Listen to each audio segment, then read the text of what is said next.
We're joined now by former Israeli ambassador to the United States, Michael Oren. Mr. Ambassador, thank you so much for being here with us. When there's a lot to digest tonight, and we just heard from Julia what the president had said. He just posted this not too long ago, but he said after negotiations, Israel has agreed to the initial withdrawal line, which we have shown to and shared with Hamas. When Hamas confirms the ceasefire will be immediately effective, the hostages and prisoner exchange will begin. We know that these talks are ongoing. The prime minister was optimistic in his remarks tonight. Where do you come down on all of this? How optimistic are you feeling? Where do you think the sticking points remain? Well, always good to be with you, Jessica. Thank you. And very cautiously optimistic. Jeremy, Julia, they're right. There are many, many working parts to this position right now. It's the 20 points. It's the question of the Israeli withdrawal line. That Hamas will demand in return for releasing the hostages. Hamas is evil, but it's not stupid. And it knows that the minute it releases the last hostage, it has no more bargaining power. And these IDF or any other force can go there and eliminate it. So Hamas is going to demand two things in exchange for the release of those hostages. It's not going to be a done deal. And those two things, well, one thing is that Hamas will keep its guns. And secondly, that Hamas will remain in post-war Gaza. It may not be part of the technocratic post-war government of Gaza, but Hamas will be there. Now, according to the 20 points, that's not supposed to happen. Hamas is supposed to demilitarize, and Hamas either has to swear off terror, at which point it no longer is Hamas, or it has to be evicted from the Strip. So these are going to be the major points of contention in the next 24 hours. What is Hamas going to demand in return for the release of those hostages? And what is the United States, together with Israel, willing to give Hamas beyond what is stipulated in the 20 points?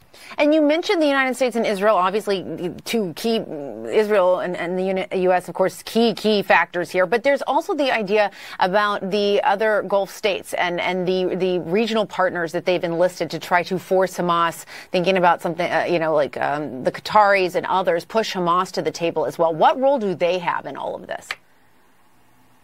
A big role, and they have the ability to pressure Hamas, for many months now, almost years. Major pressure has been put on Israel, particularly in this country, cutting off arms sales to Israel, particularly in the Democratic Party, I have to say, cutting off arms sales. Very few people have suggested how can we pressure Hamas? And the great beauty of this plan of the President Trump is to pressure Hamas. And he's done this through Hamas's allies, the Turks, the Qataris, and others. I think they're fed up. Hamas, through its attacks on October 7th, 2023, destabilized the entire Middle East, caused untold destruction and death. And what begins with Israel-Palestine never ends with Israel-Palestine, Jessica. It becomes riots in the streets of Cairo or in Riyadh or even in Istanbul.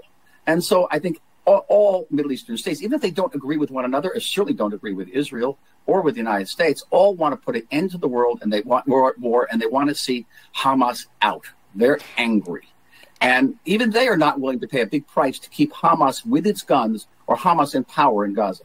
Yeah. And then quickly, just take us inside the Netanyahu's government right now, because he has the far right in his government that is very much against this, that he's having to kind of push back and go with President Trump toward a peace deal. How is all of that playing out?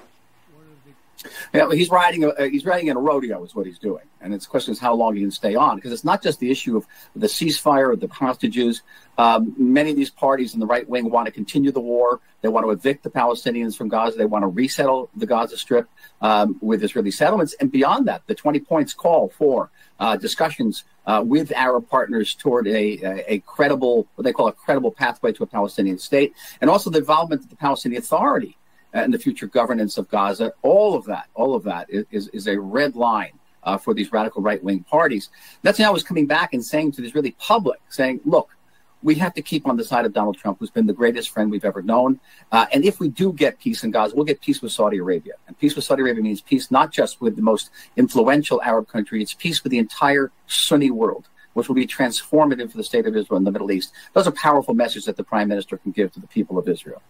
All right, the former ambassador, Michael Oren, thanks for your time tonight. We appreciate it. Thanks, Jessica.